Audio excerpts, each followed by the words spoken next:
The first method that you can try is to restart your iPad and then connect your Apple Pencil to it.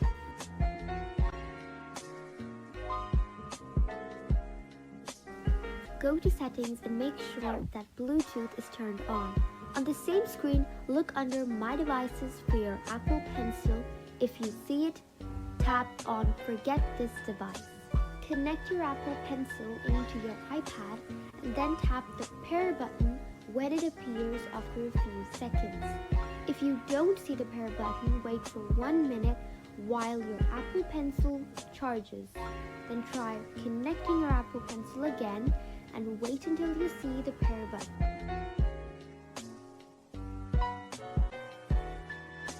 If there is a slight gap between the tip and the pencil, make sure to screw your Apple Pencil tip back into place tightly using your fingertips. Make sure you don't use any tools as it may damage the sensor.